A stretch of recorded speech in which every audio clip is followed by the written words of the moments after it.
Welcome to Stock Market Institute. Today's market wrap-up. Sensex fell around 20 points, that is 20.46 points for the day. Coming to Nifty 50, it fell around 5 points for the day. Today's top gainers are consumable products, banking, finance, and industrial goods and services. Moving on to news. Today's news is Star Health. Star Health shares recover after listing at discount. This private health insurer Star Health had a cut in its IPO size after the tepid response during the subscription period. Shares of Star Health and Allied Insurance Company made its stock market debut on Friday by listing at 845 per piece on NSE, a 6% discount to its IPO issue price of 900 rupees per piece. However, the stock recovered in minutes after listing and it surged nearly 4% higher at 932 rupees at around 10:15 a.m. morning. Moving on to next news, Ultraviolent Automotive. TVS Motor and Zoho invest in Ultraviolent at $205 million valuation. Electric bike startup Ultraviolent has raised around $15 million in a new round from TVS Motor Company and Zoho Corporation. This is a part of Series C round for the company which last year raised around 50 crore from TVS and Group Frugal in October last year.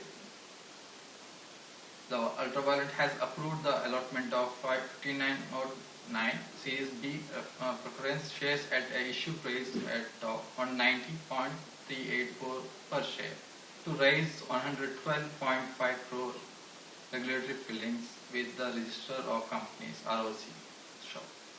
Moving on to next news, which is RBL Bank. With future merger delayed, RBL Bank looks to sell 105 crore rupees FCRPL debt. This is regarding about coming to exposure to the Future Corporate Resources Private Limited, which holds a majority stake in the Future Cooper. That is a ratio of 51:49 joint venture with Amazon, like the knowledge matter of people said. The FCRPL is among 25 corporate loans for which RBL Bank is seeking offers. The two people said the decision to sell comes in the wake of considerable delay in the two-stage merger of 19 future group companies with Future Enterprises. Moving on to next news, which is India Post Payments Bank. India Post Payments Bank enables recurring payments via NPCI Bharat Bill Pay platform. The company, that is NPCI Bharat Bill Pay and India Post Payments Bank, on December 10th announced the facilitation of doorstep cash-based bill payments across India. The platform will enable the bill payments, utility and other recurring services from non-IPPB customers as well as per IPP release. The Bharat Bill Pay is a wholly owned subsidiary of National Payments Corporation of India. Moving on to next. Shiprocket. Shiprocket announces $185 million Series E fund. This company's logistics aggregator platform Shiprocket has raised $185 million in its Series E round, co-led by Zomato, Temasek and Lightrock India. Existing investors are Info Edge Ventures and Mars Capital along with More Strategic Ventures, etc. This is the third funding round of the year for the logistics tech firm, taking the total fund raised to $280 million.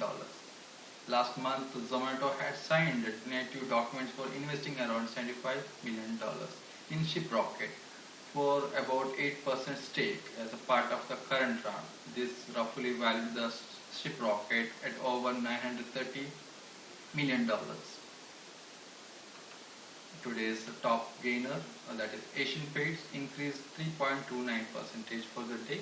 Coming to top loser, Divi's Labs, which fell 1.5% for the day. Coming to gold, today per 10 gram, it fell 59 rupees. Coming to silver per kg, it fell 273 rupees. Coming to USD INR, it gained 10 paise for the day. Euro INR, it fell 2 paise for the day. Coming to petrol and diesel, it is unchanged price. Moving on to crude, crude fell 10 rupees for the day.